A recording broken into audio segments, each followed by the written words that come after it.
Olá pessoal, voltando aqui aos nossos trabalhos. Nesse bloco, a gente, dando continuidade, lógico, a essa teoria geral dos precedentes, nós vamos trabalhar um ponto que para mim é o verdadeiro ponto de partida para que você comece a desenvolver um raciocínio sobre precedentes. Já até coloquei aqui, para ficar mais fácil para vocês, um conceito que para mim é um conceito lapidar do que a gente vai tratar aqui. E obviamente, nós não vamos esgotar o nosso tema nem o nosso estudo só com esse bloco. Como eu falei para vocês em outros blocos, vamos ter um outro curso, com outros blocos, com outras aulas, desenvolvendo melhor o tema. Aqui eu só estou apresentando, fazendo a teoria geral dos precedentes. Fechado? Então olha só, coloquei aqui para vocês o primeiro item da nossa pauta de hoje. Conceito de precedente.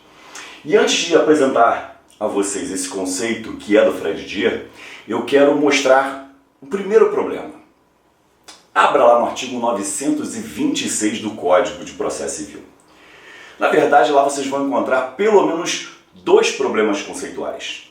O primeiro deles, o legislador, não sei se andou bem ou se andou mal, o legislador não fixou um conceito legal de precedente. Ele não nos apresenta um conceito no entendimento do legislador.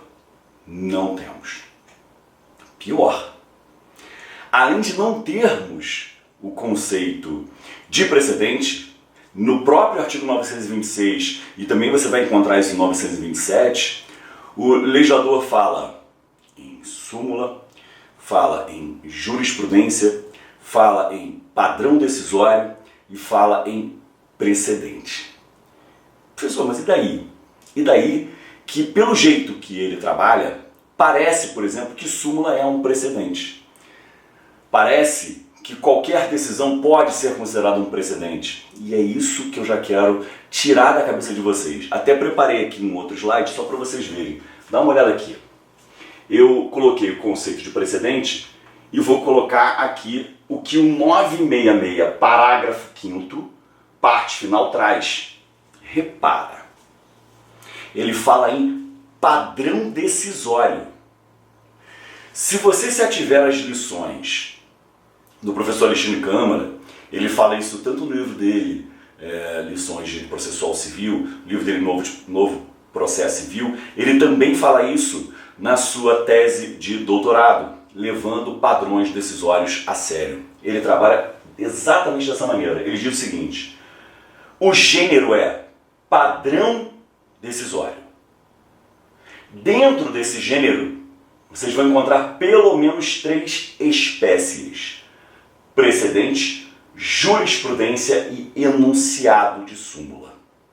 Então, precedente, jurisprudência e enunciado de súmula. Há autores que colocam ainda jurisprudência dominante ou predominante, como às vezes aparece no código. Afinal de contas, de que forma nós vamos apresentar essas questões e esses conceitos? De cara, você já percebe que se a doutrina coloca como padrão decisório o gênero e espécies precedente, jurisprudência e enunciado de súmula, é porque os conceitos desses três institutos são diferentes. E se são conceitos diferentes, obviamente, são institutos diferentes. Tudo bem? Então vamos lá. Vou voltar aqui no slide anterior para que a gente possa tratar desse tema, na minha visão, de uma forma mais organizada. Coloco aqui, vos apresento o conceito que, para mim, é o conceito mais bacana para você estudar, é o conceito mais objetivo e claro do que é precedente. É o conceito cunhado por Fred Dier Jr. Tudo bem? Eu vou ler aqui e vou explicar ponto a ponto, eu vou destacar cada item do conceito dele. Ah, professor, mas você está lendo slide? Não, eu detesto isso, tanto que os meus slides são bem rápidos. Eu vou ler porque eu vou destacar cada ponto para mostrar a vocês o que você vai ter que identificar em uma decisão ou em um padrão decisório para qualificá-lo como precedente. Diz assim, ó, é a decisão judicial formada à luz de um caso concreto, cujo núcleo essencial pode servir como diretriz para julgamento posterior de casos análogos. Então vamos lá, por partes. Primeiro trecho é a decisão judicial. Então, para o Fred Dier, eu só posso usar o termo precedente quando houver a interferência, ou melhor, a participação do Poder Judiciário. Então, ele trabalha com a figura de precedentes judiciais. Há quem defenda, e eu sou um deles, o professor Rafael Oliveira, inclusive, tem um livro só sobre isso. Há quem defenda que é possível também trabalhar com a ideia de precedentes administrativos. Então, vejam, há quem sustente a possibilidade de se estudar o que se chama de precedentes administrativos. Como o próprio nome faz supor, são aqueles precedentes oriundos da atuação do poder público, a atuação da administração pública em seus processos, ou como querem alguns, procedimentos administrativos. Não só os procedimentos administrativos corriqueiros, aqueles procedimentos naturais do cotidiano da administração pública, como, e até com mais razão, os procedimentos que geram sanções. Há ainda, não custa lembrar, há, por exemplo, no âmbito da AGU, súmulas que são vinculantes. Ou seja, eu tenho precedentes que podem vincular não só o administrado, não só a administração pública, como também os agentes públicos. Esse é um dado de extrema relevância. Por exemplo, os procuradores da Fazenda, seja municipal, seja estadual ou Fazenda Pública Federal, esses procuradores eles podem ficar jungidos a seguir uma decisão da autoridade administrativa superior. Ah, mas professor, já não é assim? Calma, eu me refiro quanto ao mérito, não quanto a uma mera orientação. É até uma das grandes brigas da carreira que eles tenham a mesma independência funcional que um promotor de justiça tem. E eu sou um grande partidário dessa briga. Eu concordo com eles, acho que eles também têm que ter essa independência funcional. Mas percebam aqui a singeleza do que eu vos falo. Quando, repito, o Fred Dier usa o termo é a decisão judicial, ele restringe o instituto do precedente ao plano judicial. Tranquilo? Agora, professor Rafael Oliveira, eu também defendo isso, inclusive, na minha dissertação de mestrado, eu defendo, assim como o professor Rafael Oliveira, na verdade eu bebi da fonte dele, que há também precedentes administrativos. Então vale a nota. Eu defendo ainda, além dos precedentes judiciais, dos precedentes administrativos, eu também defendo os chamados precedentes, o que eu chamo de precedentes institucionais. Aqueles que decorrem diretamente da atuação institucional do Ministério Público. Ou seja, a possibilidade do Ministério Público criar teses institucionais internas que vinculam os seus membros. Mas reparem, não é relegar ao oblívio o princípio da dependência funcional. Não, não é a ideia.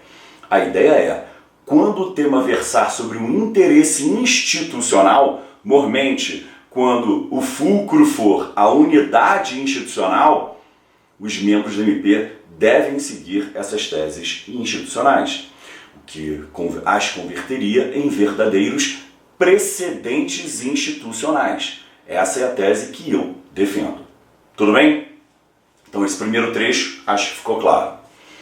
Continuando aqui só para vocês verem, seguindo a metodologia que eu falei que ia aplicar. É a decisão judicial formada à luz de um caso concreto.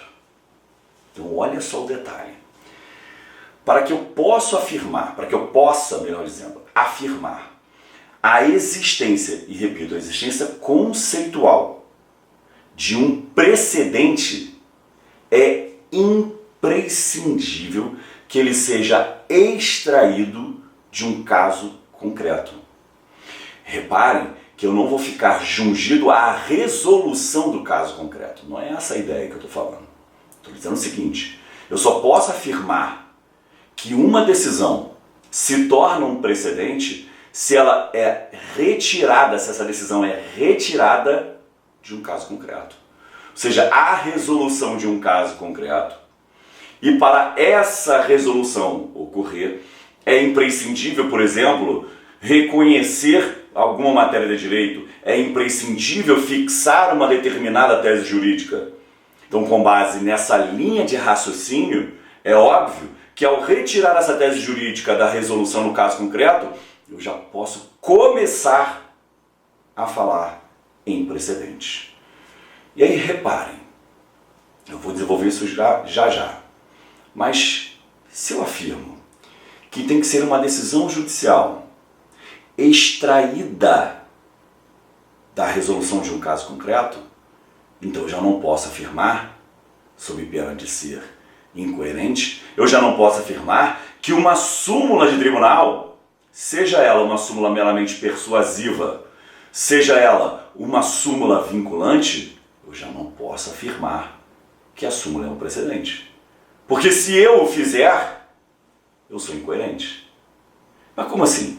Repara, se eu afirmo que tem que ser extraída de um caso concreto, para e pensa. Súmula, ela é só um extrato da jurisprudência dominante de um tribunal. Por exemplo, se o Tribunal de Justiça do seu estado, costumeiramente, rotineiramente, decide em um sentido no que tange a uma matéria de direito, eu tenho uma jurisprudência que vem sendo dominante. E ela é tão reiteradamente repetida que o tribunal pode fazer o seguinte: olha, vou extrair uma súmula dessa jurisprudência dominante. Ou seja, ele vai extrair uma frase. Por exemplo, não cabe mandado de segurança contra ato judicial transitado julgado, como é a súmula do Supremo nesse sentido. Mas vejam, ele não resolveu um caso concreto. Ele se reuniu, ou melhor, os desembargadores, os ministros, no caso dos tribunais superiores, eles se reúnem em um colegiado para decidir, para definir, para fixar esse extrato, essa frase. Eles não se reúnem para resolver um caso concreto e deste caso concreto extrair o precedente, extrair a tese jurídica. Perceberam a filigrana? E eu não estou sozinho nessa. Há autores que também sustentam que súmulas não deveriam ser consideradas como precedentes. Nada obstante, se nos ativermos à literalidade do artigo 927 do CPC, facilmente vocês vão notar que o nosso legislador infraconstitucional, ele considera conceitualmente súmula vinculante como precedente. Tudo bem? Não está lá expresso assim, olha, súmula vinculante é um precedente. Não, mas se você olhar o 927, você vai extrair essa ideia, até com uma certa facilidade. Tudo bem? Vamos para o terceiro trecho. É a decisão judicial formada à luz de um caso concreto, cujo núcleo essencial pode servir como diretriz para o julgamento posterior de casos análogos. Então eu vou destacar aqui, ó, núcleo essencial. Repara, esse núcleo essencial vai ser justamente o paradigma por meio do qual você vai resolver casos concretos futuros. Ao contrário do que você vivencia na prática ou do que você nota em certos debates, o que vincula em um precedente não é o dispositivo, mas a ratio decidendi, o núcleo essencial desse precedente. O que vincula é a tese jurídica criada. Isso é que vincula. Por exemplo, é muito comum, principalmente vivenciando a prática, é muito comum que os sujeitos processuais colacionem ao feito ementas de julgados. Ementa não é precedente. Ementa é um resumo de um julgado. São as palavras-chave de um julgado. Eu não posso qualificar juridicamente uma ementa como precedente. É um equívoco conceitual afirmar isso. Por isso eu repito, reparem. Núcleo essencial. Eu tenho que trabalhar qual é o núcleo essencial daquele precedente, porque é justamente ele que vai servir como parâmetro, como paradigma. Fechado? Bom, quarta e última parte desse conceito. É a decisão judicial formada à luz de um caso concreto, cujo núcleo essencial pode servir como diretriz para o julgamento posterior de casos análogos. Então vejam, a criação de um precedente tem uma finalidade precípua, qual seja resolver casos concretos futuros análogos. Então é da essência do precedente que ele surja para resolver casos futuros. Reparem como a gente erra conceitualmente. O precedente ele não surge para resolver o caso concreto do qual eu o extraí. Não é essa a vitalidade, não é essa a razão de ser do precedente. O precedente ele não nasce para resolver aquele caso concreto subjacente. Não. Ele nasce para servir como diretriz para julgamentos futuros. É essa a finalidade precípua de um precedente. Então, cuidado com essa filigrana. Tanto é verdade, e aí vocês vão ver em outras aulas, como eu repito, aqui está falando só da teoria geral dos precedentes, vocês vão reparar o seguinte: dependendo do conceito que você adotar de precedente, há a necessidade de um caso futuro aplicando a decisão anterior. Então olha que doideira. Chega lá no Tribunal de Justiça do seu estado, é suscitado um IRDR. Ele por si só, conceitualmente, já vai ser considerado um precedente, porque assim ele está definido no 927. Mas fora desses casos que ficam fáceis de você notar, o que você tem que perceber? Sai uma decisão judicial. Essa decisão judicial vista isoladamente, ela não pode ser considerada tecnicamente como um precedente. Eu preciso usar essa decisão judicial, ou melhor, o núcleo essencial dessa decisão, para resolver um segundo caso. Ao aplicar esse primeiro núcleo essencial ao segundo caso, aí eu posso começar a falar que estou diante de um precedente, porque ele já resolveu um caso futuro. Ficou clara a ideia? Beleza? Então, continuando aqui. Vimos aí o conceito de precedente apresentado pelo Fred Dia. Volto àquele slide que eu já havia falado, que o gênero é padrões decisórios, precedente, jurisprudência e súmula são as suas espécies. Muitos alunos me perguntam assim: professor, qual é a diferença entre precedente, jurisprudência e súmula? Além da óbvia diferença conceitual que eu já vos apresentei, a diferença a rigor, ela não é qualitativa. A doutrina afirma a diferença entre um precedente e jurisprudência ela é quantitativa. Vejam, surge um precedente, ele é constantemente reproduzido para resolver casos futuros. Surgem tantas decisões que elas se transformam em conjunto em uma jurisprudência, que se continuarem sendo reproduzidas vão ser a jurisprudência predominante. E aí, conforme a conveniência, o tribunal pode criar o enunciado de súmula da jurisprudência predominante. Eu coloquei nessa ordem de forma proposital, porque eu posso começar com um precedente, ele se transforma em jurisprudência e de lá se extrai a súmula. Lembrando que a súmula é um extrato, é uma frase. Tranquilo? Então, seguindo aqui ainda essa ordem de ideias. Eu separei para vocês aqui um ponto que eu reputo também de extrema relevância. Qual é, a rigor, o sentido do termo precedente? Porque, vejam, há pouco vimos o conceito de precedente e eu destrinchei para vocês o conceito do Fred Dier, que eu falei que não é o único, né, mas para mim é o mais objetivo, mais fácil de captar a essência. Apresento a vocês 3 sentidos e todos os 3 têm lastro na doutrina. São eles: sentido lato, sentido estrito ou substancial e sentido próprio ou formal. Então, lato, estrito ou substancial, próprio ou formal.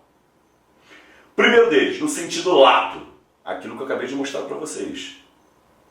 É uma decisão cujo núcleo essencial vai servir como diretriz ou como parâmetro para a solução de casos futuros.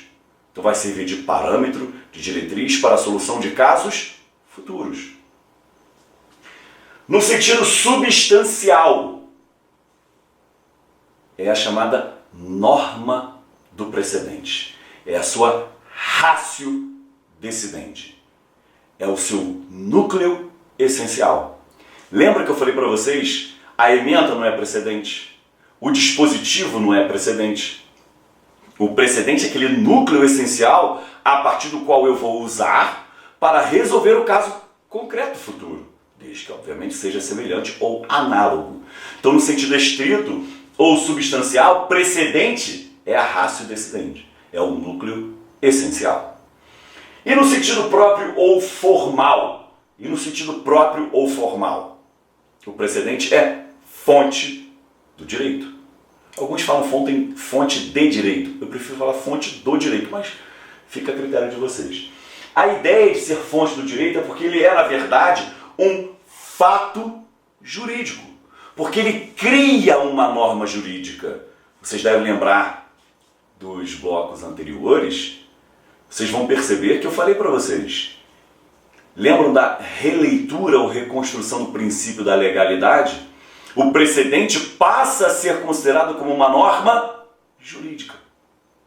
E aí façamos o silogismo. Se o precedente gera a reconstrução ou releitura do princípio da legalidade, passa a ser considerado fonte do direito uma norma jurídica, esse é o sentido formal do precedente.